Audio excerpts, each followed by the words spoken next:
Wait, wow, what number is this? I don't even give a shit anymore. It's 28, but no. Is it actually? Yeah.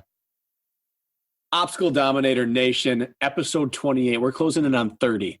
Matt B. Davis gave us a over-under of 10 to start the year, and we're closing in on 30. So, Matt B. Davis, we are 18 better than what you thought of us. I don't know if that's an insult or... Did we ever get any feedback on calling him the TMZ? We did. No. I think they responded to it like a few episodes ago, I think. I don't even remember exactly what it was. But Whatever. We still like you, Matt.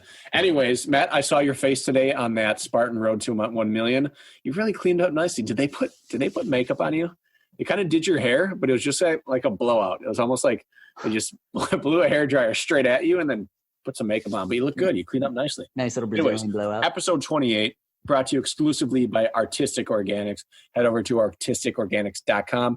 Use OBDOM to get 15% off anything, and maybe they'll even throw in a little extra. Nope, they won't. Will they, Benny? We should really talk to them about that and have them do it for Obstacle Dominator. Because I say it every single time. We were gonna. We can totally get them to do it.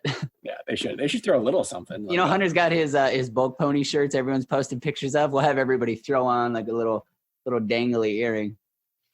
Spare me. Today we have on the Texas sensation, Alex Walker. This woman came from South Texas to take 5th place at the Spartan World Championships, a race held at altitude with a snowstorm. Just really speaks to her mental and physical preparation to this. She was someone we looked forward to getting in on this podcast for a while, and we actually talked about her last week, despite not knowing she's going to be on here, because I was so blown away with her mindset before the race. So without further ado, let's dive on in. I hate you.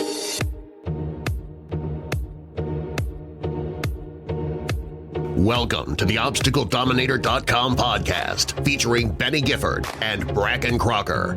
Whether you want to dominate your next obstacle race or just get started in obstacle racing, you're about to discover every tactic you need to know, from gear to training to nutrition. Get the latest tips from the trenches, get your questions answered, and show up at your next obstacle race ready to dominate. And now, here's Benny and Brakken.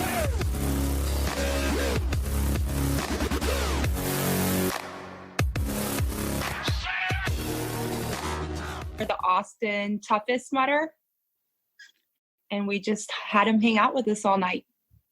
Is he filled with anything?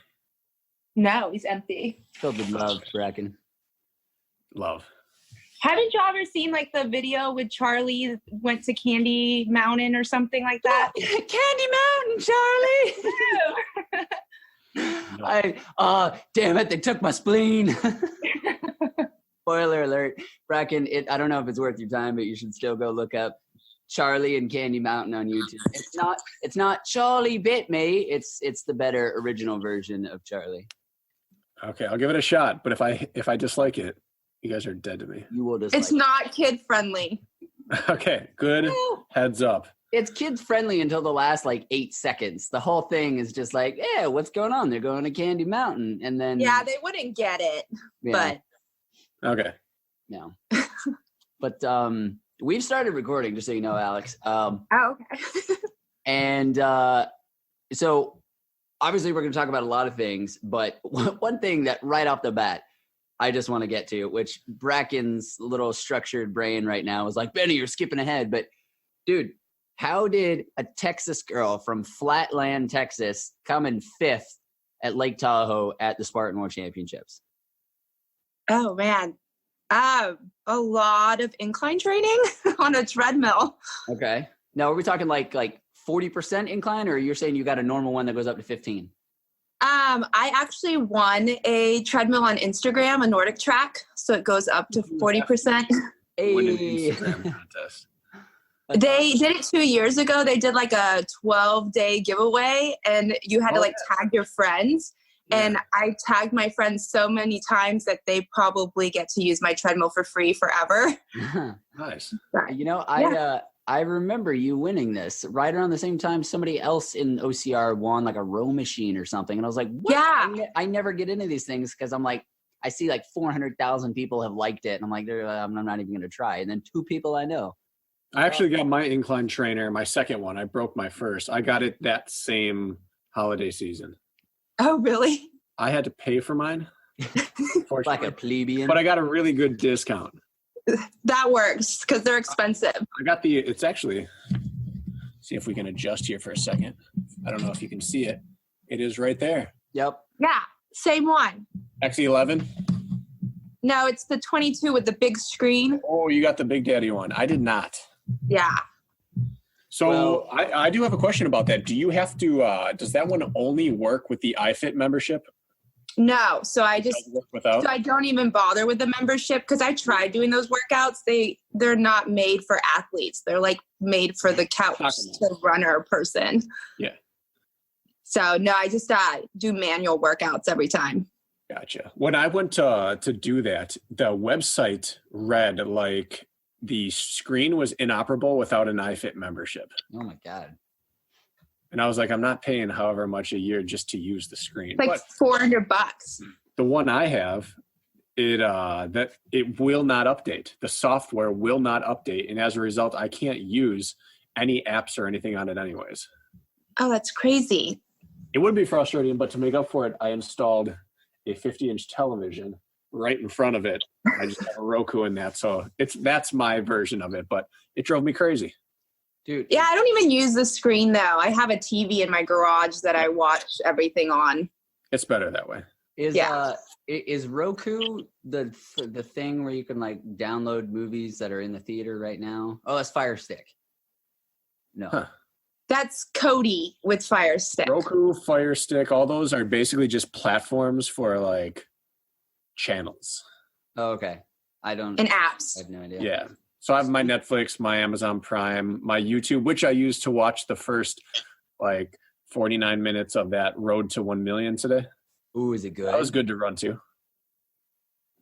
Is it Happy with legit? that. Is it like CrossFit documentary level? I'd say it's right around there. Yes. Probably a notch below. It's Spartan's typical transition productions, which means that they're really good at what they do and they're severely underfunded by Spartan. So the product they put out is really, really impressive for the amount of money. I'd say dollar for dollar, they outkick CrossFit's coverage, but they're just hamstrung by their Man, production. I've been holding off on watching that ever since it came out because there's I'm seeing this girl right now and she's a CrossFit chick and she's kind of sick of CrossFit and she's wanting to come into OCR. And so we're going to watch it together tomorrow, but we both freak out over those CrossFit documentaries because whether you like CrossFit or not, I mean, those things get me jacked up. Alex, you've seen those, right? Yeah, I watched the ones those Buttery Bros do. They're the original people that did the movies, but you know how CrossFit kind of dismantled everybody? And they now have their own YouTube channel, which is the Buttery Bros, and they're hilarious. Huh. What? But have you seen like the super legit ones on Netflix? The fittest. You're talking like Redeemed So- and Defiant or whatever. Yeah. So they're the guys that did it. Oh, sweet. Those are the freaking insane ones. I think it's the last two that came out are just like. Yeah. When you see the guy running across the field with the camera on the first one, that's the guy. They're the guys that do it. Oh, so you're talking about the sprint competition where you see him next to Froning and everybody going along? That was so cool. Yeah. If CrossFit goes under as like a competition, like if it has jumped the shark, it dated back to when they cleaned house and got rid of, in specific, like all of their media members, all of their social, basically anyone who was on camera talent or behind camera talent, they cleaned house along with like a large percentage of CrossFit HQ. So it'll stem back to that if they're done. I think you need to amend that statement to the sport of CrossFit because I think the movement of CrossFit, the functional fitness way of training of CrossFit, I think is just going to get bigger the way that they're changing it. But I think the sport's legitimacy is kind of being threatened by diluting the field so much. But we're not going to turn this into it because we can go on about this forever. I just got off the phone with Hunter, and Hunter's having his love-hate relationship, deciding whether even he wants to continue doing that or not. But He'll be back at CrossFit after this weekend when we slap him around at Hyrox. Dude, he was talking to me about you and Bauer and everybody, and he's like, dude, everybody thinks they're just going to smash the world title. And probably everybody is because that time is really not that impressive. But I don't know, dude. I mean, he's fit as all hell. He's going to be really tough to beat. I mean, if he wins, no one's going to be surprised. Alex, are you getting in on this Hyrox stuff at some point? I'm not getting in on it, but I like watching like everybody that's doing it. Like I know everybody that's going, like Kent's supposedly supposed to do really well. I guess a lot of people have broken the record practicing the workouts. So it'll be interesting to see. Yeah. Here's the thing about that. Like I broke the record in my first attempt as well, and a bunch of people did. But what we didn't realize was the setup of the workout. So we were all like, yeah, I lost a ton of time on transitions. I was thinking like I lost like 50 to 60 seconds just on transitioning from like my garage to my driveway. And then finally, like we find results of this thing and they have like the fastest transition time was 2 minutes and like 37 seconds because all the transitions take place inside of the running loop. And the running is a minimum of 400 meters wide, which means it's like point to point, 120 meters from the entry point to the exit point for each lap. So it's 2.5 laps, enter here, exit here. You go in here somewhere for your obstacle, for your trend, your reps or your obstacle, and then you exit there.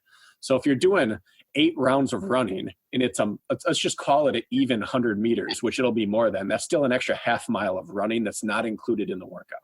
Got it. That makes the world record much more impressive because you have to add at least probably right around 1.5 to 2 minutes to most of our times to make it legit. So, and we're doing it. There are some things like Spartan race. If you just went out and ran the course, you'd be slower than if you ran against people. Right. I might not be that way because this is something that has to be paced perfectly. Like I believe that you could pace better alone than you could race in competition, because if you tip over a little bit on one like strength exercise or the other, now your running's blown up and now you can't recover for the rest of the workout. Because somebody took you out of your zone. That makes sense. Yeah. I think the men's field will be competitive. I don't know about the women's besides Corinna. Yeah, it's going to be so exciting to watch. But I firmly believe that like 2 or 3, maybe 4 people are going to do really well. And then the rest are going to get decimated because not everyone can do well in this thing. Like you can't possibly feel good when people are out repping you. And then you can't possibly like all 10, 12 people who could maybe podium or win can't possibly do well in the same time. You think we're going to see some people come. What do you think Isaiah is going to do? I think he's going to do very well. I think that he's either going to win or blow up trying. Like his thing is, can he work for an hour? Probably not. So he's going to work hard. He's going to work hard the whole time, but he's going to be really, really good for 25, 30, 35, 40 minutes, whatever it is. And then it's going to be how much does he leak time and can people make up the ground until that point? Same thing with Hunter. Right. Like he can't run with us for an hour on each 8 by 1,000. He can't come in top 4 or 5 in that. But can he be good enough on his obstacles and his reps that by the time he starts running slower than us, we can't catch him anymore? You know, I think the perfect plan for Isaiah is to just do a full-on Hyrox, high-intensity workout every day until November 8th. And it'll just be perfect.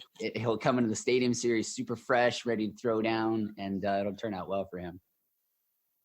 Yeah, you should tell him that. Yeah. I mean, I would be shocked if Hunter and Isaiah aren't on the podium, but I'd also be shocked if Kent's not on the podium. I'd be shocked if I'm not on the podium. Like there are going to be some really good people out there that can't make the podium. There's just not enough room. Yeah. Well, if Bauer can just not screw himself up mentally, he's for like 2 years, he's had fantastic stats. He just on race day, he just gets in his own head, especially with workouts like this. He's really good. So if he can just run clean, he'll have a really damn good race.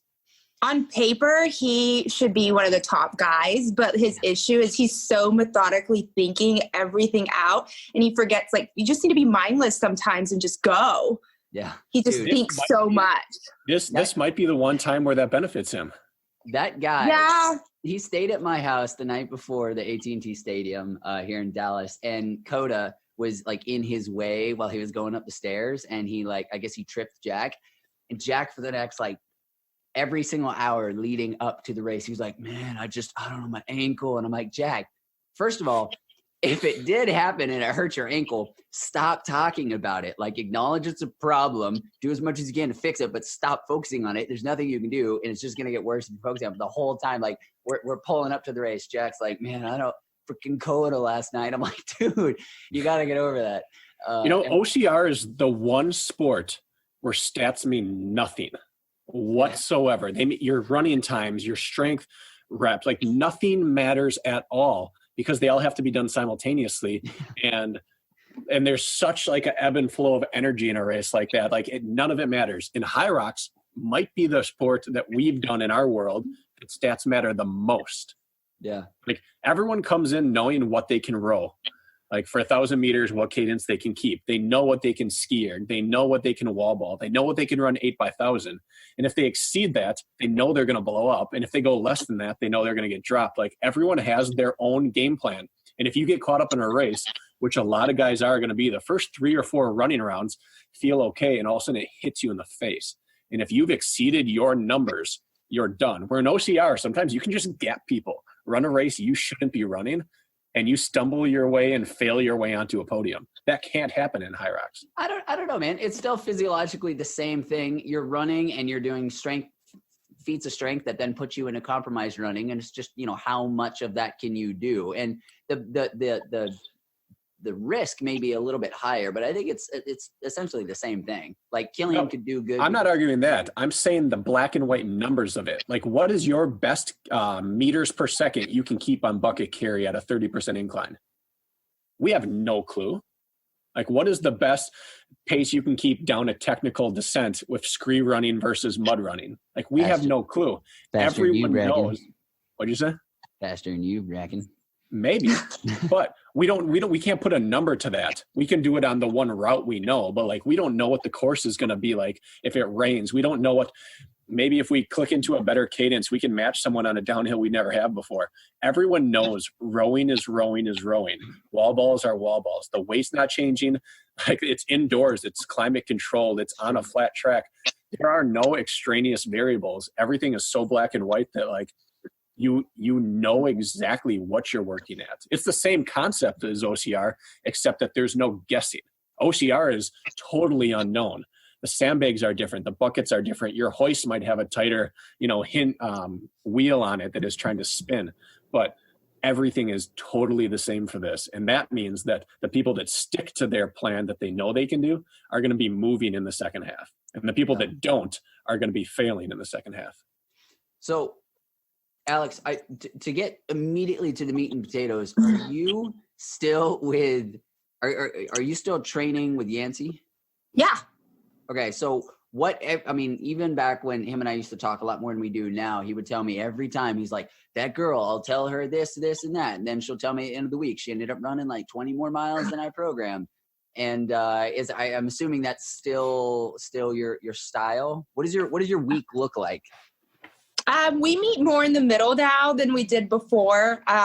Especially last year, I was training for World's Toughest Mudder. So I was like, I have to put in as many miles as I can get, time on my feet, things like that. But this year I kind of shifted my training. I actually do a little bit more strength work with some coaches that I train with across the street from me at a gym. And so I do that twice a week. And it's just heavier lifting. I didn't really think about that before, but it transitions to running, like more powerful legs, run faster, more efficient. So that's helped a lot this year.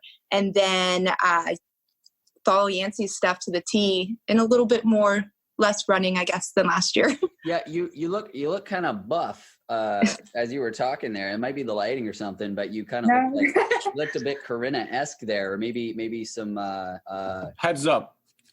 That's a really good thing from Benny. Benny's obsessed with Corinna. Totally obsessed. Corinna's a guy. Dude, she's a fit, beautiful girl. Dude, she's so sweet and she's so cute. Like, OCR attracts these women that are just so cute and sweet, and yet somehow they know how to turn on the beast side. Like, she is so freaking sweet. Everybody thinks that she's flirting with them because she's just so damn nice. Look at how nice Lindsay is, how nice you are, how nice. Well, Orla was kind of a dick, but no, I love Orla. Orla's really sweet. Okay. Who else? Nicole is so freaking sweet. Rebecca's really nice. it's just ridiculous. It's this like weird oxymoronic combination of aggressive and ridiculously sweet at the same time. So yeah, go Corinna. C for Corinna. Yeah, no, she's awesome. But yeah, I do a lot more strength training now and like working little muscles that I didn't realize you need to work. So what does that mean specifically? Because even though this annoys some people, I spent so long in the first 4 years of trying to figure out athletics, hearing people say heavy lifting and then thinking that meant, oh, go bench really heavy. I mean, obviously not that stupid, but what specifically are you doing? Are you doing deadlifts? If you're doing deadlifts, are they on a hex bar because you heard that translates over to running more than regular? You know, what when you say heavy lifting, what does that mean for you? I do a lot of deadlifts, a little bit heavier than I used to. I used to only do like 125, and now I'll get into the 200s, 260 range. A lot of squats, a lot of single leg RDLs, a lot of kettlebell work. Are your squats like front squats or regular squats? I do both. Okay. So RDLs, a lot of single leg work. Doing any like step ups? I know Yancy loves step ups. Yeah, I do a lot of step ups. This gym does a lot of like box jumps and like interval training. So I just sometimes jump in on their conditioning days if it looks fun.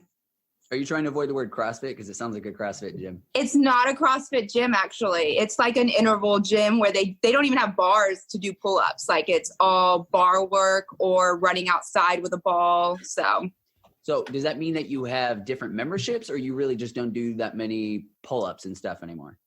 I still do pull-ups. I do a lot of rock climbing, so I do pull-ups at home. I do that work on my own or what in Yancey's workouts. But yeah. I do a lot of rock climbing, at least 2 to 3 times a week. So the current way that my week is structured from the way Brakken trains is Monday's like an easy aerobic run to get in that aerobic development. Tuesday is a high intensity session in the morning, like a speed interval. It's not obstacle specific. It's just speed training. And obviously this differs throughout the year with cycles, but this is general structure. Wednesday's kind of an active recovery, well, not active recovery day, but it's gain aerobic foundation while still recovering. Thursday's another aerobic foundation day. Friday's another aerobic foundation day.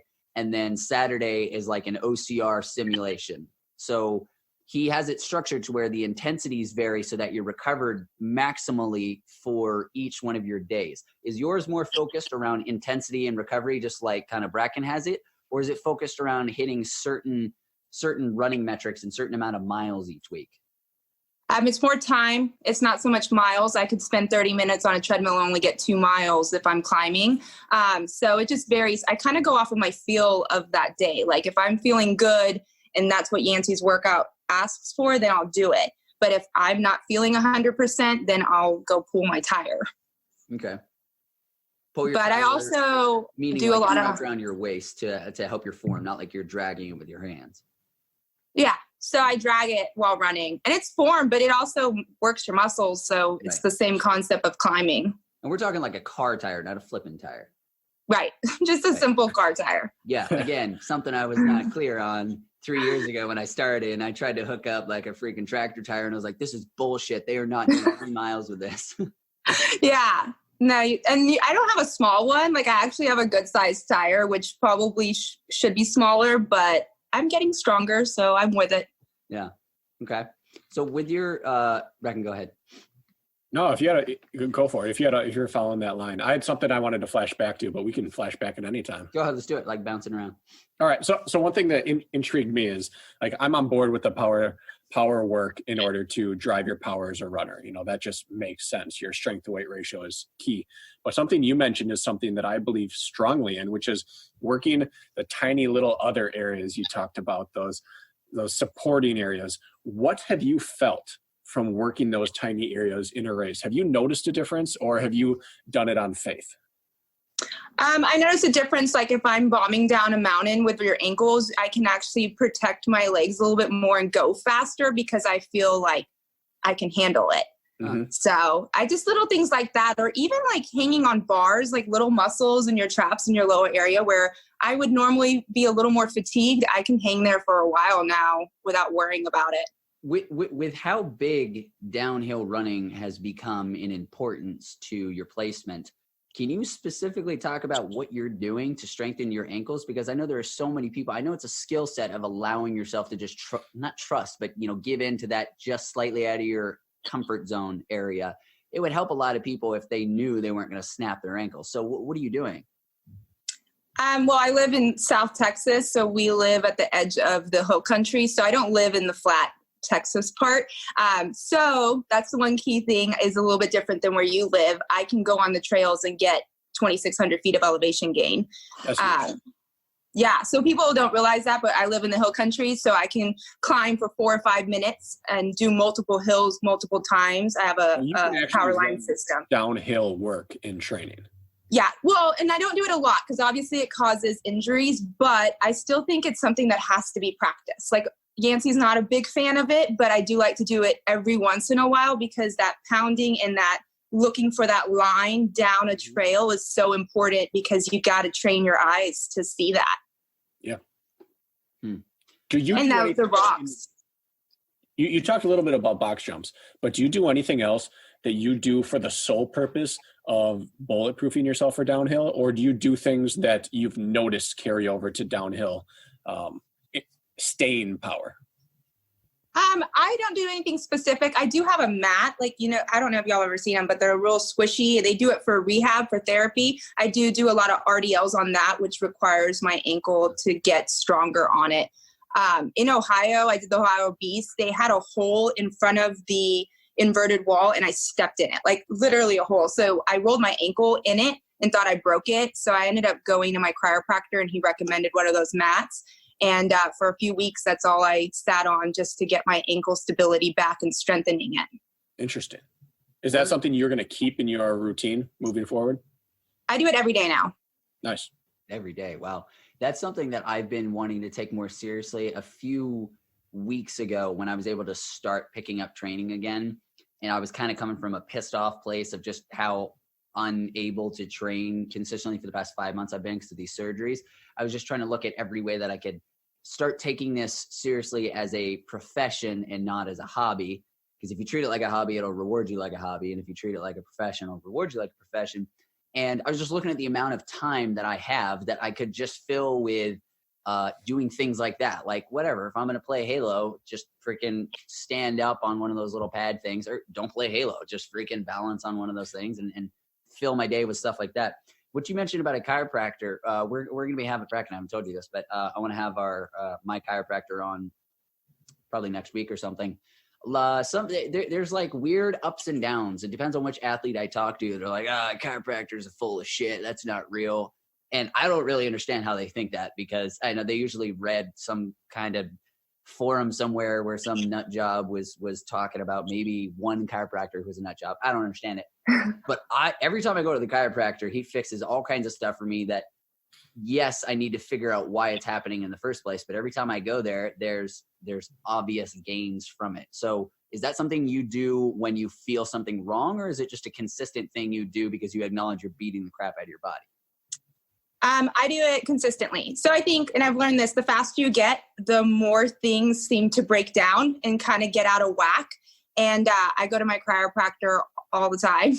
Actually, because I don't live at elevation, I did hypoxico at my chiropractor. It's a sports chiropractor.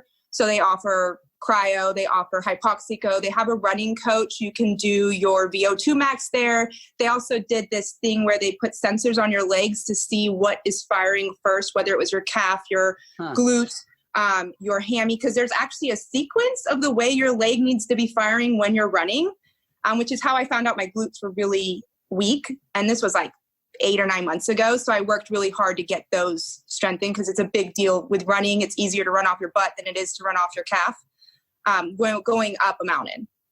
And so I go there and they fix me. I feel like it's important that if you're going to be tearing your body up, that they kind of put you back together. Yeah.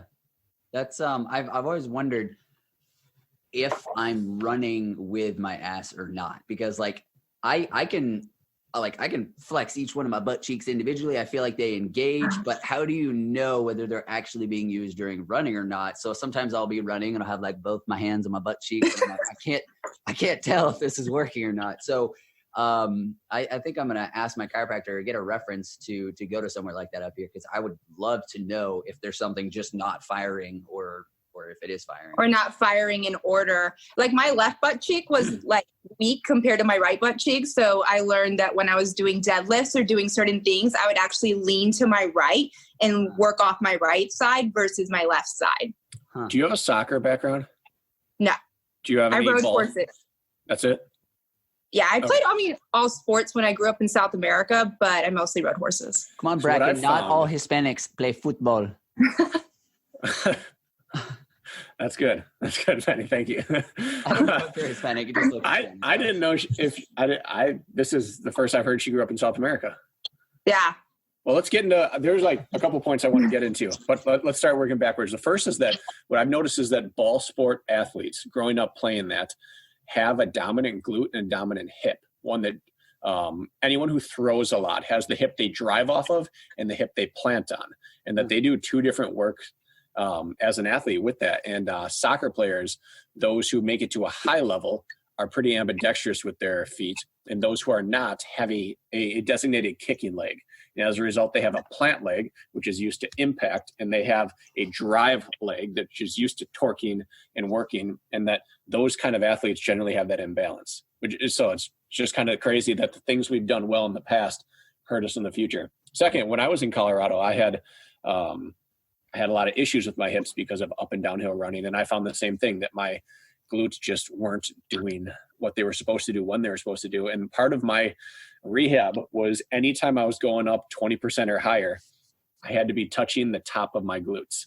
And if I could not feel as I fired, I was doing it wrong. And so I was that guy going up a mountain, power hiking up. Instead of using my hands on my quads, I had to keep them on my glutes and make sure that I was feeling my butt do something. And it took weeks before I could actually do it. It was really, really strange. Yeah, it was a weird way to figure that out. But once you figure it out, it works great. And I know when my calves start to burn that I'm not running off my butt. Yeah. All right. So hypoxico, I want to go back and hit the things. Yeah, you go brought for up it. A lot of really cool things. So walk us through hypoxico, how you use it and what you found. Okay. So I used it actively. So I was on a treadmill. For people who don't know what it is, it's a machine that simulates that you're at altitude. It lowers the oxygen with a mask, and you can put it at, slowly 8,000, 9,000, 10,000. There's also an adapter to make it go up to 15,000, whatever you need. And they would send me a certain workout, and I would get on the treadmill for 30 minutes. And every week I would add on, to the point where right before Tahoe, I was spending a whole hour on the treadmill doing active hypoxico, just getting ready and just watching my O2 to make sure that I was ready. That's really cool. I like that you approached it progressively and scientifically too. Yeah, they did it all. I did not. They just send me emails, but yeah. Well, there's receiving the information, and then there's acting on it. Yeah. It's something I've noticed with people with altitude chambers or tents that they're using. As a lot of people get it and they set it to 16,000 feet and they start sleeping in it, 6 weeks out from their race, and expect that I'm going to get magic from this. And in reality, you're poisoning yourself at the beginning.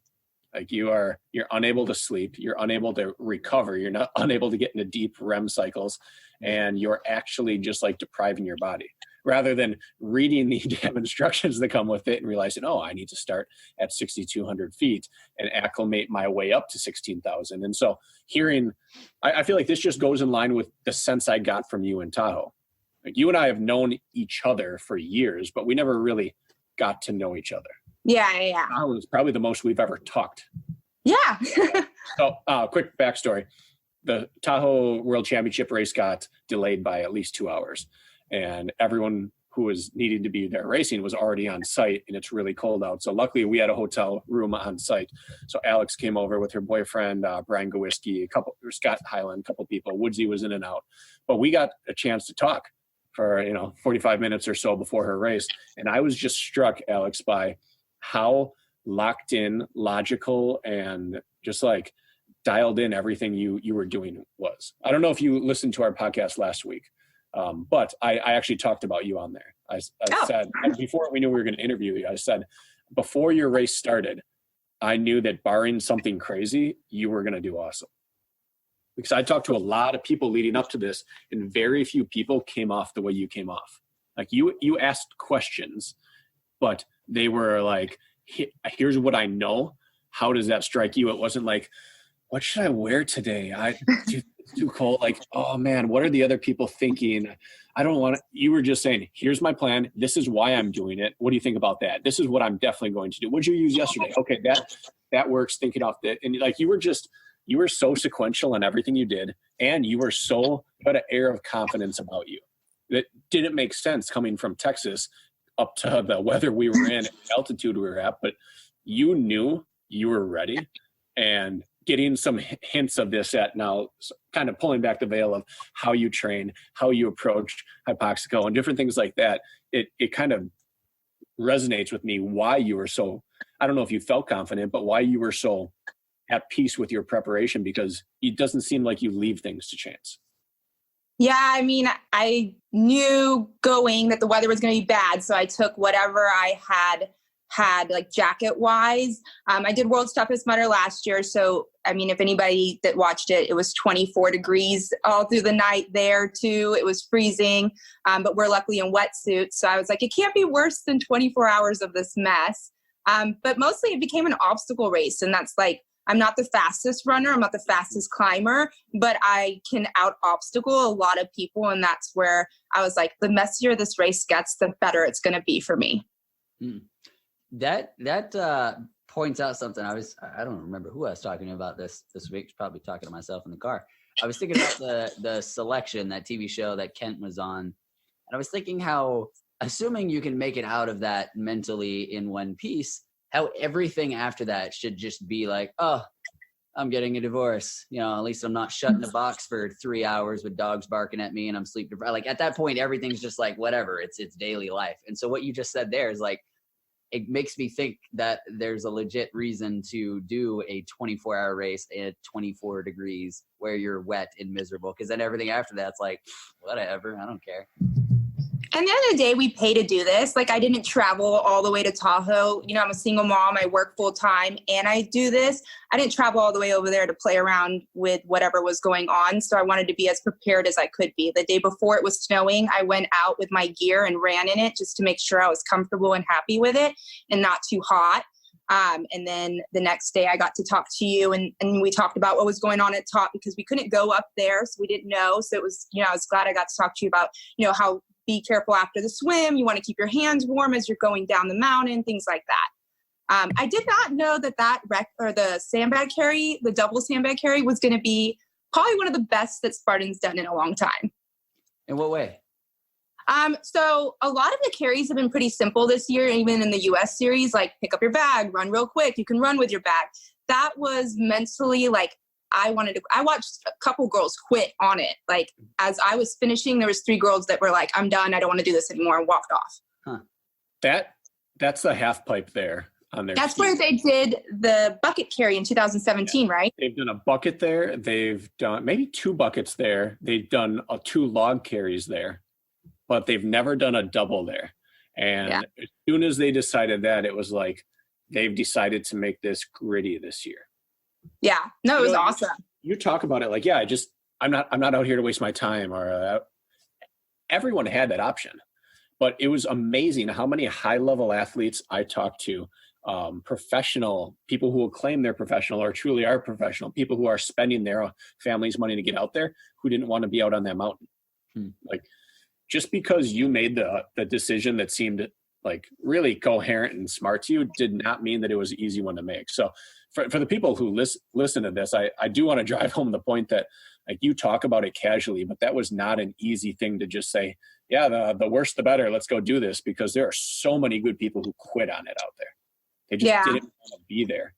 And you did. And it was so apparent from early on that you had just decided, all right, half the people are going to check out mentally. Of those half that are remaining, half of those are going to fail obstacles. Of those who are remaining, now I just have to beat a few people. And you took advantage of what was offered rather than complain about what you had to go through. Yeah. I mean, it was a mess. It wasn't fun. I mean, there was parts of it where I was like, if I fail this, I'm quitting. Like I might quit. I don't know, but I have to get down this mountain first. So maybe I should quit at the bottom of the mountain before I go back up. Yeah. I had an epiphany over the course of this prepping for an ultra thing. And it's not like a mind-blowing epiphany. It was just something that I had forgotten over time. And that is that loving what we do doesn't mean loving it while we're doing it every time. Like, I love racing. I love obstacle racing. I love running now. I love competition, but I don't always love competing. And people, we have this driven home to us over and over, like, you have to love what you do. You have to be, if you're not having fun out there, why are you out there? And I don't think that's true. Watching a couple of Ryan Atkins interviews, I realized, like, this guy gets it. Like, he doesn't always have fun out there. He is as miserable as anyone I've ever seen at times, but he has so much fun afterwards knowing what he did. Like, he has so much fun in training, and he has a lot of fun on podiums. And we don't have to like a race. And I think once we kind of divorce ourselves from that, if I'm not having fun, I'm out here for the wrong reason. Once you can realize I can have fun in training, I can have fun with my results, but I can hate every second of what I'm doing in a positive manner. I think that's pretty freeing. Yeah, that's true. Yeah, competition is just at this level. It's not fun because it's so painful. There are fun things you take away, like getting through monkey in the middle. Like, I hit the ground, you ring the bell, you take off pumped up, and that could be considered fun. But like going through monkey wasn't fun. Or like getting out of the swim and seeing people crumble and you don't, like, that's cool, but it's not fun swimming in 40-degree water. So I think people have to remember, you don't have to enjoy every second of it, but you're going to hate yourself afterwards, or you're going to love yourself afterwards. And that's determined by how much you embrace how much it sucks during. Like, the people who quit the course or checked out beforehand, they're going to be pissed off all off season. Oh, you can see it. I mean, it's on social media. People keep posting how they feel about it. Yeah. Yeah, but you get to leave there really in love with the sport. And all that came down to was deciding, all right, I'm going to embrace this. This sucks, but I'm going to be better at it than you are. And that's something that everyone can say. I can handle things being bad. I'll like it later. That's true. So what's next for you? Like, you rocked 5th place at this. I was saying that you weren't a dark horse because most people didn't have you in a top 5 position. Like, no one was saying, you know what, I think if she puts a race together, she's a podium contender. Most people did not expect that because there's too many big names that everyone expects to always do well. And so, like, you weren't expected to be contending for a podium. You were as high as 4th for a while, right? Yeah, I mean, if anything, I think at one point I was 4th, but if anything, people will always put me in the top 10, and that's if I get there. Yeah. And so, like, I feel like you justified a lot of things with this performance, but did that change your outlook for the rest of this year for next, or are you going to keep doing what you had planned on doing? I'll keep doing what I do. Like, everybody, keeps coming up to me. They always say congratulations. And I'm just like, it's over. Like, I'm proud of it, but I'm like done with it. Like, now we start worrying about 2020 and proving that that's where I do belong. Mm-hmm. Do you have anything left this calendar year? I'm just having fun. I do the Dallas Beast next week and just going to go have fun and, beat most of the boys if I can. Yeah. And just actually what I'll probably start doing is doing 5Ks, 10Ks, and half marathons just to see where my numbers are at, and then start working at making sure next year when they do specific distances for Spartan, that I'm ready for that. Yeah, they are putting a premium on running speed unless they release a gnarly course schedule. If they start choosing Palmerton and New Jersey, then everyone's off the hook. 5K, 10K doesn't matter.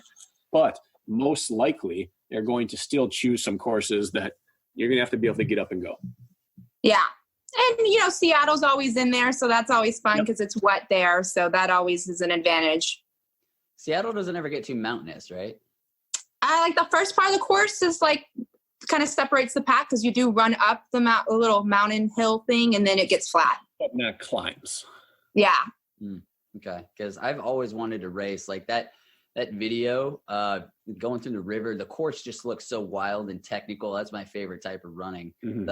I might break my ankle at any second type running. That's my favorite. So I want to get out there at some point. It's fun, but that river's freaking cold. Yeah. I've never been out there in good weather for that race. Yeah, same. Murphy's Law for weather. Like if you are having a drought, bring in Spartan, you're going to get thunderstorms. If you need like a heat wave, bring in Spartan. Like they just create their own weather. It's bizarre. Are you doing the beast and the sprint at Dallas Spartan Glen Rose? Yeah. Okay, cool. Who do you know who's coming out for that women's field? I don't know anybody that's coming for it. Okay. Yeah, without it having a team event, it's kind of like the lost course each year, which is a shame because I've always thought that could be like a super championship course. Like they could host a world championship super there and it would not disappoint people. Yeah, it would be a fun course. And I wish more people would come out. Well, I mean, they have the ultra. So I think a lot of the pros like to come do the ultra.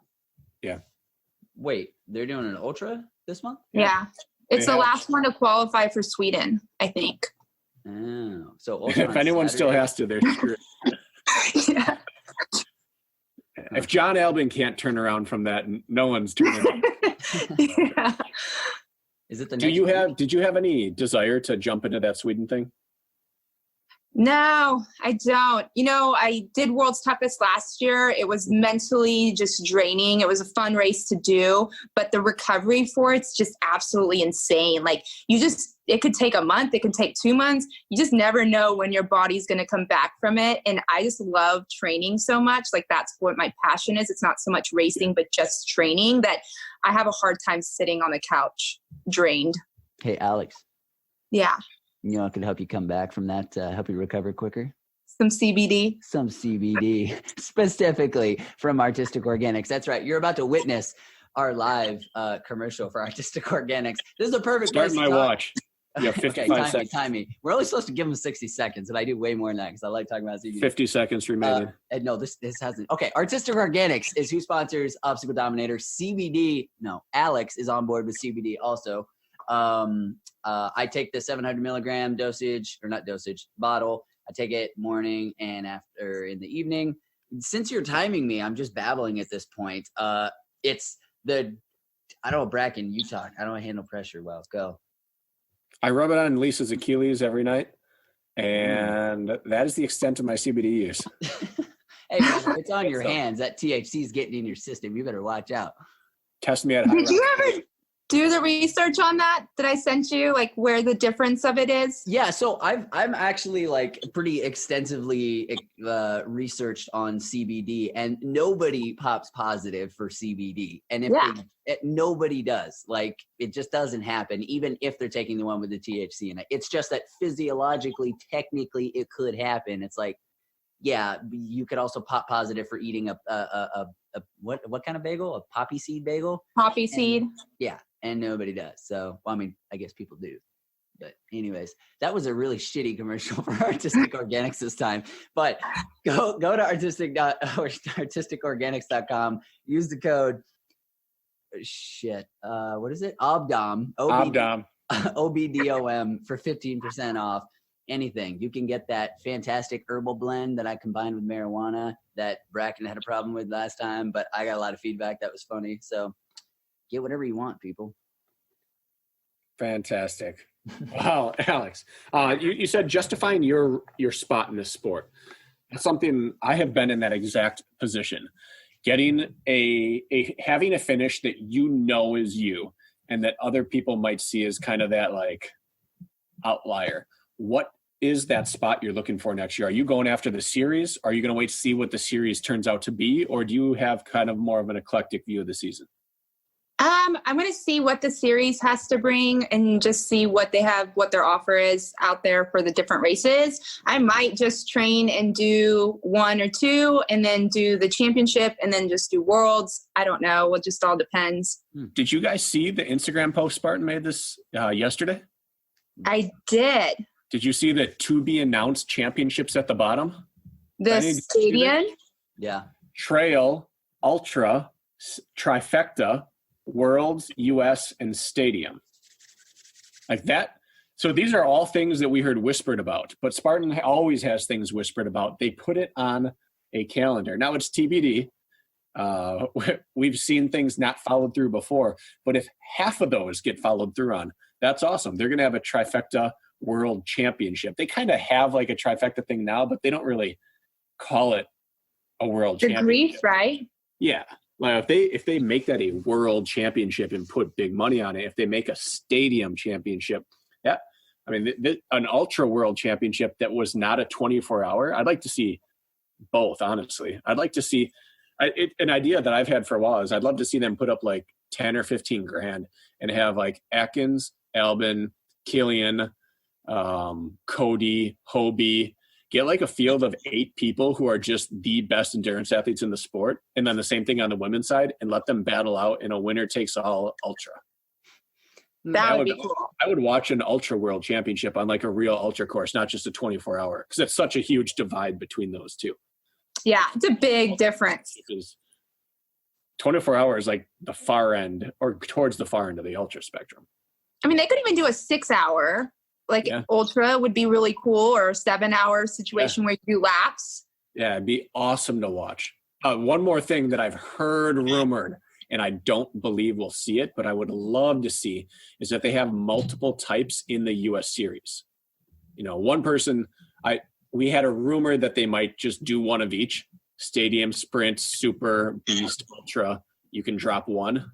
That would be an awesome series. Or like 3 Supers, 1 Sprint, 1 Stadium, 1 Beast, 1 Ultra. Something like that. You can drop 1 or 2. But to have more diversity in it would make things really interesting because you could finally see people do other things. Like I'd love to watch Atkins and Albin and like trying to think who else hasn't done one. Some of those top people do a stadium. I'd love to watch Lindsay and Faye do a stadium. I'd love to watch like some of the stud stadium or sprint people do an ultra. Like I want to see people in other realms and see how they stack up. We might just find out that people are just way more impressive than we thought. I don't know how that could turn into a real structure for a competitive sport. That's so wildly opposite. Like even CrossFit that just randomly does insanely different events at the games is not as varied as a stadium race to a ultra, you know, an ultra OCR series. Track and field has so many different ones, you know, different distances. So I think it could work, but I don't know why they want to go to the Olympics because I think we belong in the X Games area. Yeah. I mean, we're a little bit like we shouldn't be boxing us in, but not my race. I don't believe there's actually as much of a desire for the Olympics as there's always seemed to be. I think it's a little bit of a smoke show, but I also think that if they do, like the stuff they are doing is at least 50% for appearance sake, which is fine. You can get in off that. You know, they could drum up enough publicity that they get in regardless. But yeah, I don't know. I just don't see it. But I would really like to see some of these people do other things. Well, what got me thinking about that was, again, Ryan Atkins. In this Road to 1 Million or whatever it's called, they showed a clip from him from Montana. And I was on there for a brief second from the Montana sprint like 4 years ago. And it reminded me after the race, a group of us were talking, if we could all build our one course that we could be undefeated on. Like what terrain would you choose? What distance would you choose? What kind of, would you emphasize carries or whatever? And he said, probably 50K or 50 miles would I choose. I really feel like towards the end of a 50K, I really get rolling. And in a 50 mile, I really get rolling after like 20 or 30 miles. And I kind of like sort of brushed it off at the time because I thought he might have just been like, you know, blowing smoke or exaggerating or just having a good time. But over time, we've realized he's never lost an ultra distance race in his life. What that made me think is we've watched Ryan for all these years do someone else's strength. That he might not yet even be doing his strength. He has like an 80% win percentage or something at supers, and he might not even, that might be like his worst distance, which is kind of crazy to think that. I wonder how many other people in the sport aren't doing there. Because I always think it from my selfish perspective. I'm running everyone else's strength, supers, beasts. Like I just want to do 4 to 6 minute competitions. That'd be so great. How many other people out there are thinking the exact same thing that I am? It'd be kind of cool to see a vast spread out race series with different types that we could finally see people do what their bread and butter is. Or they don't even know that's their bread and butter and then they find out. Yeah, Well, absolutely. What's so It'd be really, wild really about cool to that find is out. that he talks about these ultra long distances, and he's got the proven track record to show that he's got a natural knack for that, or he's put in the work for that.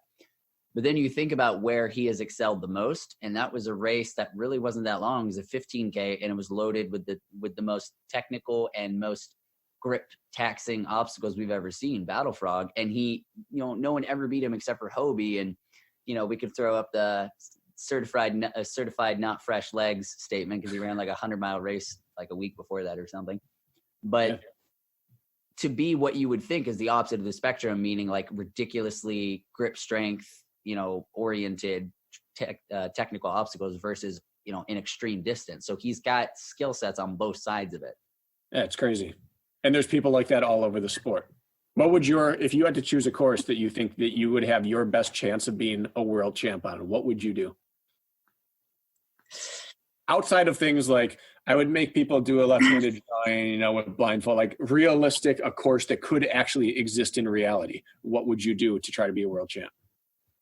I would have to be obstacle dense. It has, and then I'm better on mountains right now than I am on a flat course and maybe a super distance. So what? So why didn't you consider OCR Worlds? That seems like so I have no interest to go to London and run a flat course. Okay, that's fair. That's a long way to go and like be gone from my child and like stuff that I have at home to run something flat. Now that it's coming back to Stratton, I'm definitely super excited, and it'll probably be my A race next year. Wait, OCR Awesome. Worlds? I didn't see this announcement. I've been checked out. Yeah, it's going to be at Stratton, Vermont. You know what? It was not confusing, but the way it was presented, at first I read it as NORAMs is coming back to Stratton. Yeah. Just because I saw Stratton, my eyes glazed over. And I didn't realize until I saw it again later in the day, like, holy crap, OCR Worlds is coming back to the US. And I think that's going to be huge for maybe finally convincing the North American, or not even North American, because Canada does it well with traveling, the US obstacle racers, that OCR Worlds is a viable option. Oh, yeah. So You're going to see less and less top US talent each year.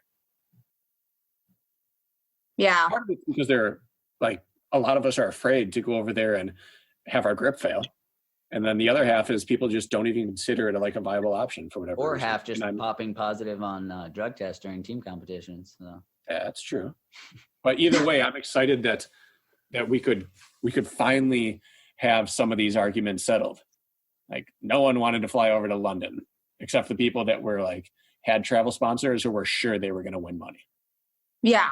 Outside and some of them didn't. It ended up being a crazy course where some of those people did go over there and they didn't walk away with what they thought they would get. I would have bet on Aaron Newell being top 5 both days. 100%. The way he went through Monkey in the Middle, I was like, this homie's going to go over there and kick some butt.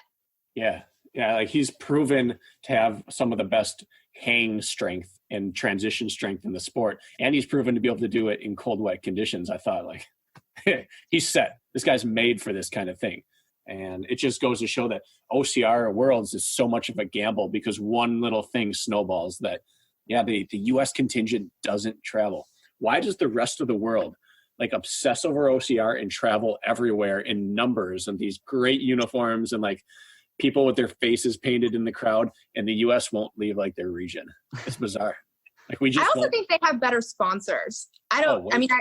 They just are smaller countries. I grew up in South America. If I went to Colombia, I could get probably crazy cool sponsors. Yeah. That first year that the Warrior team came over and they had Jeep Renegades waiting for them. I think they were Renegades or whatever it was, just waiting for them. And that was their team cars when they came over. That's crazy. Like, we're trying to like get Spartan to invoice a rental car for them. It's just it's different over there. You're talking about Thomas back when Warrior was Jeep Warrior, now it's Toyota, and they've got Toyota, they've got Red Bull, they've got all these big brands, and Hunter has been hitting me up constantly ever since I've been working for Jeep, being like, "Hey, dude, you think you could get him to throw me a Gladiator?" I'm like, "Yeah, I'll just chuck you a $65,000 brand new vehicle, no big deal, man." Yet over it, like Thomas drives a Toyota. He just got a new one this year, it looked like, and there are people sponsored by Mercedes. Lucas Storeth the current Hyrox champ has some sort of Mercedes affiliation. Like it's different over there. Yeah. You see their jerseys and they just have all these sponsors, and then you see our jerseys and there's like 2. Or people have 15 on there and they're all getting like $500 a month to like post 32 Instagram advertisements. If they're getting $500 a month, they're usually getting some of the top people are. Oh, the top people. Okay, those top people are making a lot of money off it, but the requirements for Instagram, you're basically just an Instagram influencer at that point. Terrain Racing Pro Team right here, man. They just seem more legitimate in theirs. Like half the stuff I would never wear their uniforms, yet it looks so awesome on European Obstacle Racer. I just, everything about them is cooler on them. And as a team, like if you watch them, like all the videos from OCR World Championship, they're like chasing each other around and yelling. And we're not like that here, which I wish we were, because it's a very family like thing. Like if one person's winning, you're winning. Yeah. That's something that I noticed a few years ago, and I didn't actually realize. I had this, I'm going to be vulnerable, all right, guys? Nobody take offense. I had this like weird, I couldn't explain it, when I would see that community vibe that these countries had, where they're running around in groups singing their national anthem together. Our national anthem sucks. Nobody listens to our national anthem on their iPod. And they're just so jazzed up, running around with their flags and stuff like that. And I was always like, I had this weird negative reaction to it. And I realized just like a year ago in London, last time I was there, that it was like this jealousy thing that's not so easy to have in America, because we're so big that everyone feels divided. It's like a million different countries, but we don't act like we're little countries, like little states. We all act like it's like you live in New York and nobody talks to you and everything's just separated. There's not this community vibe. And I'm finding out how important that is to have that community vibe, because when you don't, it fosters this kind of distrust of the general humanity around you, and the type of things you can accomplish when you have that sense of community are just unreal. And that vibe, I didn't realize that one of the things that was bugging me was one of the reasons I loved the feel of OCR Worlds so much. I went to Spartan Worlds, and it's a great international vibe, but it doesn't compare to OCR Worlds. I don't know what it is about OCR Worlds, but every time you're there, I mean, you've been to both, Alex. Do you feel the difference? It just feels more community driven and more there's just so much more. I noticed it this year at Spartan because we had that parade. So we got to see each country and they were like cheering and chanting, and everyone, I felt it more this year at Spartan than I'd had before. Okay. I think there's 2 reasons for it. The first is that everyone's coming to our house. Like you don't get super fired up about your own house party, Yeah. We're used to this. I mean, like, you're not like looking at all the paintings on the wall, like, man, this is such a great setup. And oh man, I do. I look around, but maybe it's because I wasn't born here. Yeah. But like, as soon as you travel outside, like if Spartan Worlds went somewhere else and we all went, we will instantly see that. When OCR Worlds was in Canada, I felt that. Like all the US people were on the mountain cheering each other. When I raced in Dubai, there were a few US people, like, or even people I knew, like instantly I gravitated towards them and they gravitated towards me. I've raced in New Zealand, Mexico, a couple places, and immediately like my national pride comes out.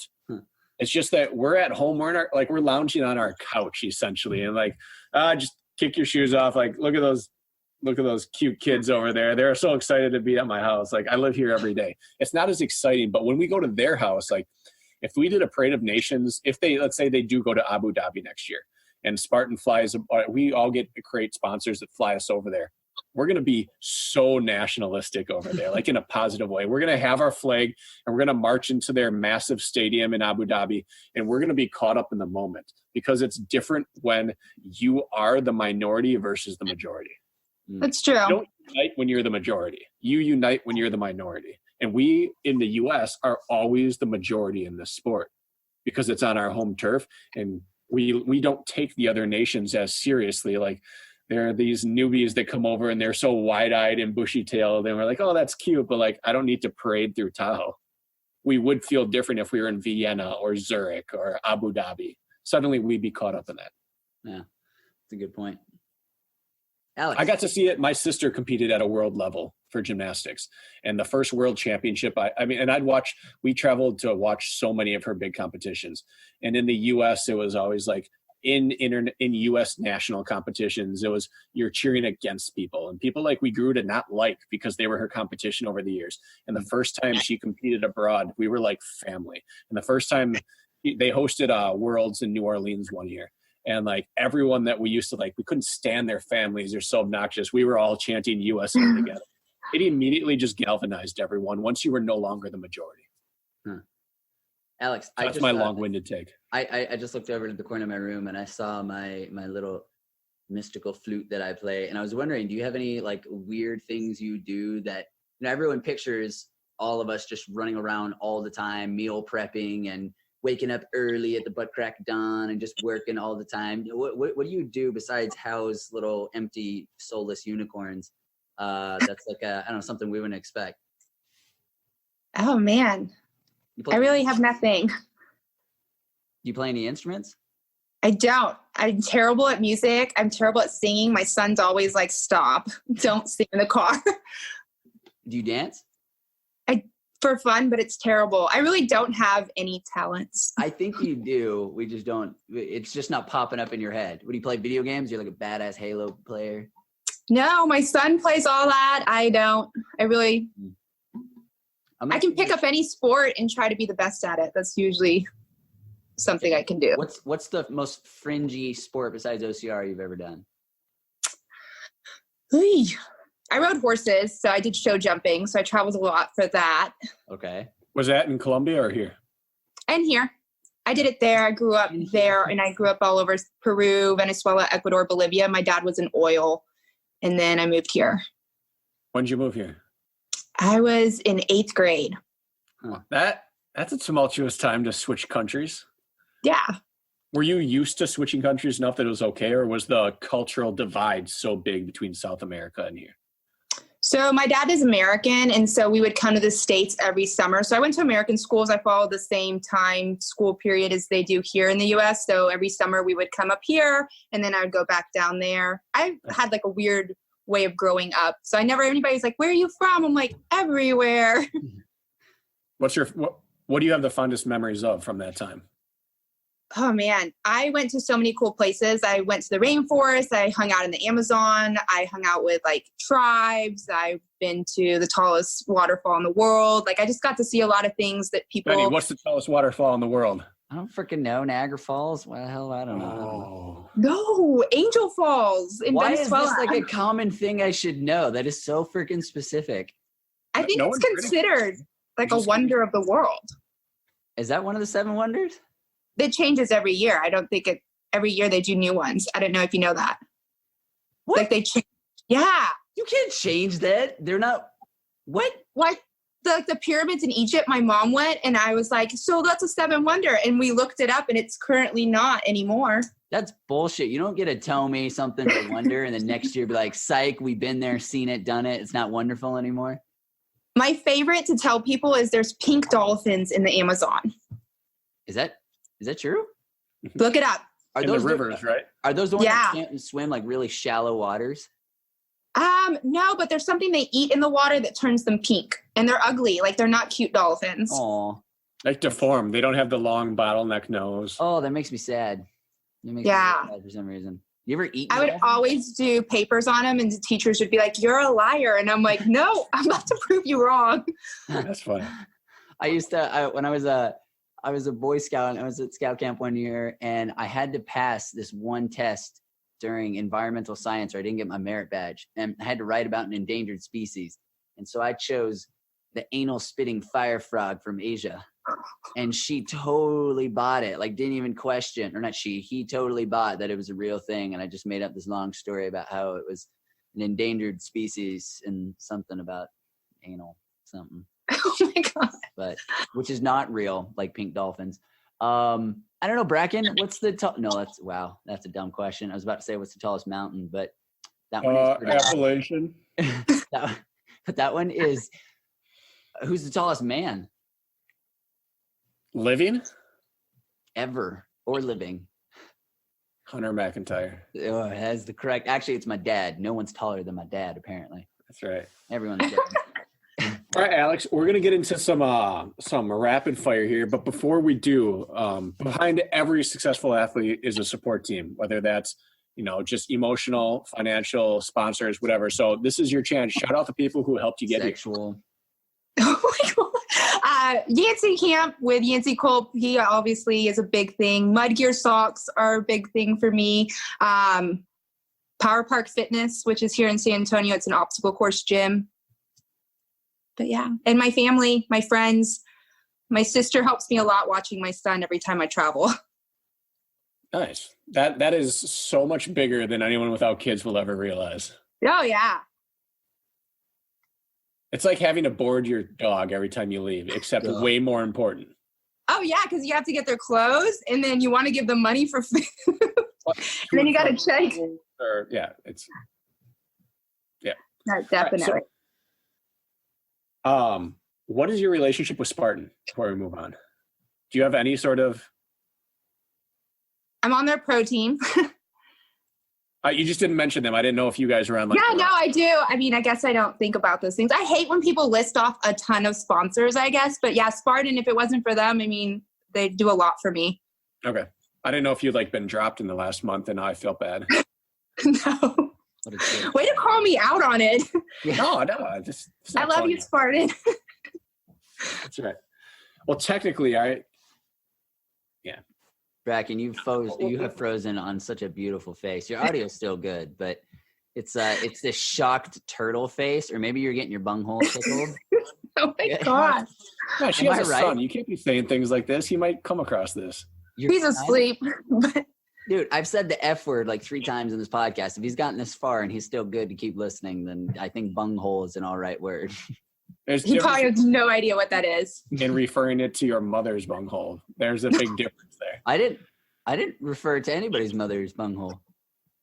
I feel like you'll have to rewind and listen to what you said 30 seconds ago. I said you look like a turtle who's getting his bunghole tickled. It's time for rapid fire. Rapid fire. Alex, have you ever had a turtle tickle your bunghole? Absolutely not. Oh, all right. Favorite pair of training shoes? Oh, Innovates. Innovate what? I do their mud call and something else of theirs, but I like all their shoes. Training and racing? Training and racing. You get one question, Brakken. Follow the format. That was a 2-part question. I actually do like Kraft's new shoes, by the way. I do train in those. Yeah. The Spartan Pro? I do. I like them. I don't know why. I raced in them one time, but I do like training. What's that? Do they pay you to say that? No, I wish. Well, then you're the first person I've heard say that they really like version 1 of these shoes. Everyone else says I can't wait for version 2 because then maybe it'll be a good shoe. So you have to really, so I will admit I had to work them in. The first couple of times I was like, these are going to be rough. And then after I did a couple of training runs with them and I got them wet and really got them going, they're my go-to training shoe. Yeah, you were racing in them at Savage Race, right? I saw them on your feet and was going to ask you, but my calves distracted me. But all right, Betty, go. I took up too much time. All right, what type of music? What's the type of music you like to train to? 80s rock. Nice. Okay. Do you like Stranger Things? Oh, I broke my format. Whatever. No. Okay, so just 80s music, not 80s shows. All right, Brakken. Yeah. Okay, if you had to make a playlist of only one 80s rock band, what would it be? AC/DC. And if you are you familiar with walkout songs for fighters? Yeah, some of them. I mean the concept of that. Yeah. Okay, so if they had walkout songs for OCR, what would your walkout song be? Oh, that's so tough. I don't know. You can say 2 then if you can't narrow it down. Oh man, I don't really know. I always suck at the names of songs, but if you put the song on, I'm like, yeah. So I can't help you on that one. Weak. So picture the coolest song you've ever heard, Brakken. That's what she'd walk out to. It's true. Right. I changed your name to Alexandra Walkout on this little Zoom because it worked. All right. Favorite pre-race food? Oatmeal. Well, I was going to go food too. What is the food you make most often on a day-to-day basis? Tacos. Tacos, nice. We talking like those little mini ones from Costco you just pop in the oven? Yeah. No. Everything is homemade. This girl grew up in Colombia, and you're talking Costco mini tacos. Well, she was nodding her head, so I was really excited for a second. Well, when you meant mini tacos, I was like, the Mexican mini tacos, those are the best. But every taco is Mexican. What does that mean? I think tacos. It's like saying African American spaghetti. That's not a thing. It's Italian. No, there's different kinds of tacos for different regions of Mexico. But it's still Mexican. Yeah, in a way. I mean, we're also in Texas, so there's Tex-Mex, so the tacos are kind of not the same as if you went to the street of Mexico. ¿Se habla español? Sí, hablo mucho español. Oh, okay, good, because I don't know what you just said. Yes. Yeah, she speaks. All right. All right. Next one. If you could live and train anywhere in the world, where would it be? Colorado. What part? Oh, I liked Estes Park when I went there. Can't really go wrong with Estes Park. Dude, freaking, when are you going to join the club? I know your kiddos in school and stuff, but, you moved a lot as a kid. You turned out all right. So my sister, my brother, and my mom all live here. Well, my brother just moved to Mexico, but we'd have to move as a tribe. So if we did, we all have to go. Yeah. So I'm trying.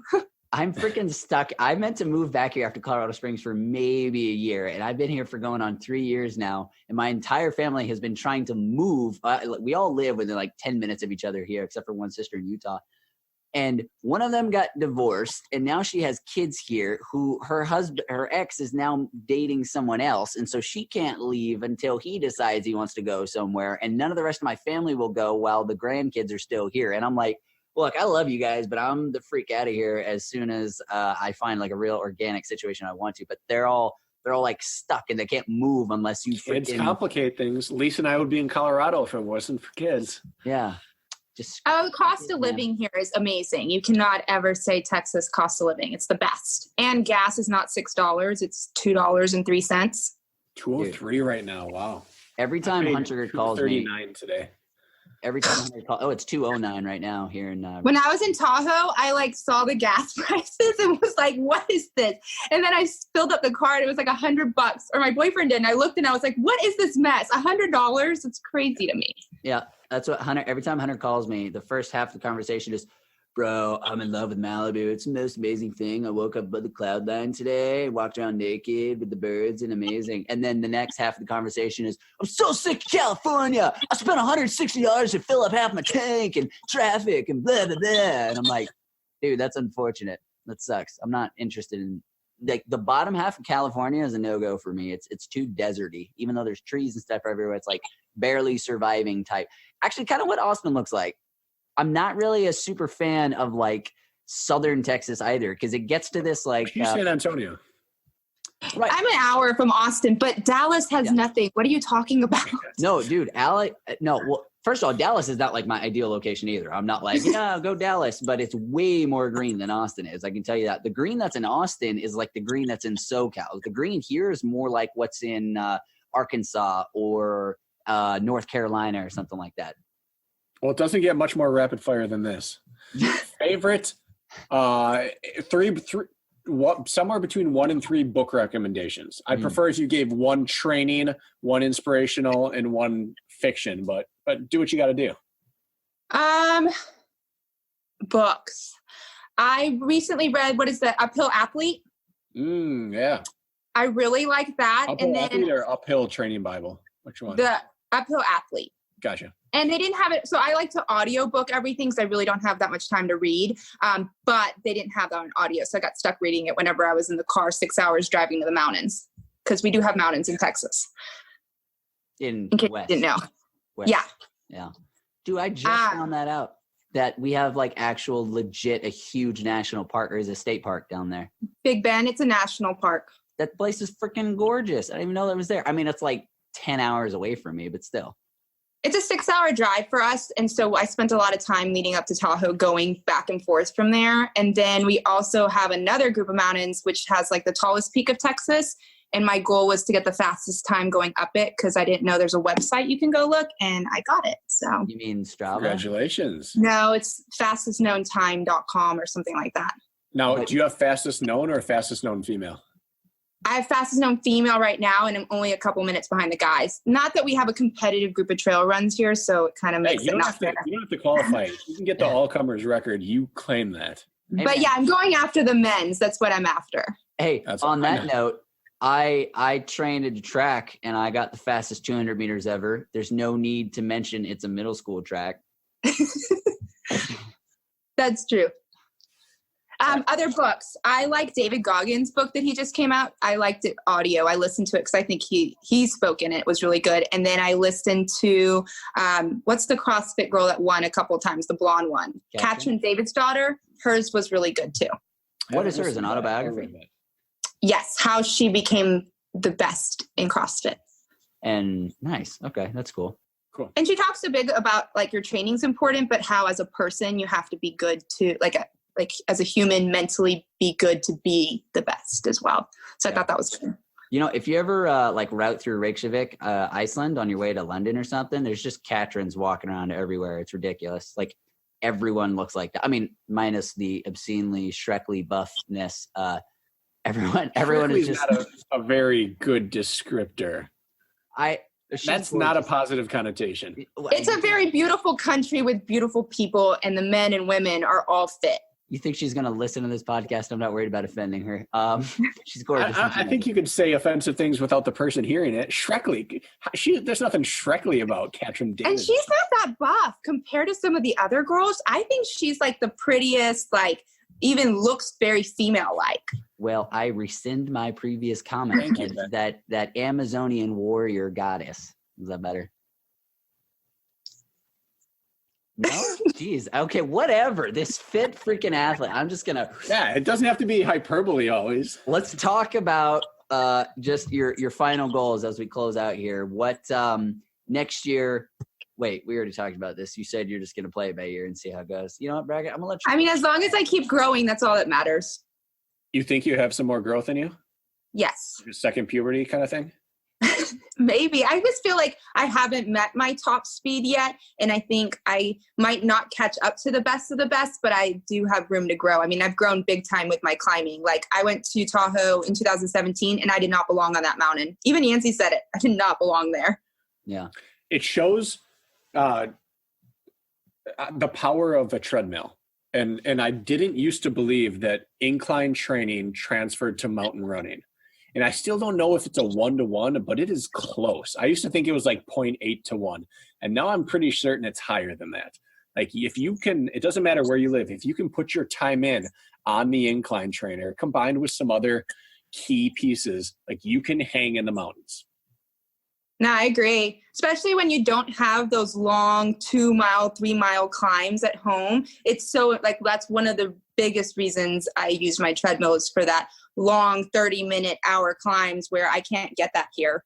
Yep. Yeah. You can't simulate that constant tension on the back of your legs and that constant grind unless you have a tool. So I think that's it. I think that your result here is going to give a lot of flatlanders the confidence that, okay, I can approach this thing and actually get it done rather than I have to avoid mountains or just write it off. Yeah. And you don't have to live somewhere cold to handle the cold either. Yeah. Yeah. Preparation and mindset.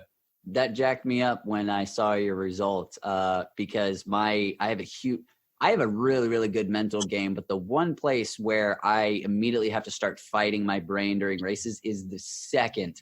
I mean, it could be a hill that's going to last 15 seconds, and I'm immediately calculating in my head the amount of effort I'm going to have to put down later on to make up for how much ground I'm going to lose. Even if objectively I may not be losing ground, I just think I suck at hills, I suck at hills, I suck at hills, I suck at hills. And so, yeah, that even when I get on the treadmill, because I have access to a 40% incline treadmill at Gold's Gym, but even when I get on it and put the work in, the whole time I'm like, it's not the same. It's not the same. It's really not going to do that much, blah, blah, blah, blah, blah. So it's awesome to see, even though you're more in hill country, it's awesome to see that, you know, a basically flatlands person can still perform like that. Yeah. And watch the Spartan shows while you do it. I think that's the biggest thing. Some people get comfortable on doing 15% and they put it at like a lower speed than they should. And I think that's where people get caught up and they don't see the results pass on. Yep, absolutely. Well, thank you so much for coming on. Thank y'all. Let's make a standing reservation for next year after you secure that spot in the sport that you've claimed. All right.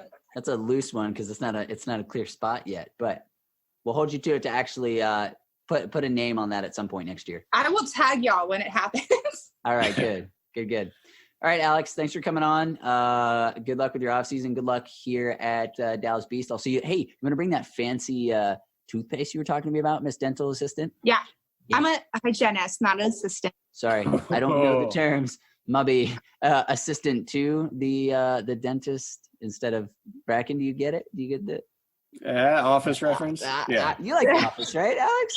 No, Ben watches it all the time, and I've never got into it. Oh, well, then maybe we should have had Ben on. Assistant to the hygienist. Yeah. Forget Alex Walker. Let's get Ben. All right, Alex, thanks for coming on, and we'll see you later. Yeah, y'all have a good night. You too. Thanks for doing it. Visit ObstacleDominator.com for show notes, training, and racing resources. And leave your question for Benny and Brakken.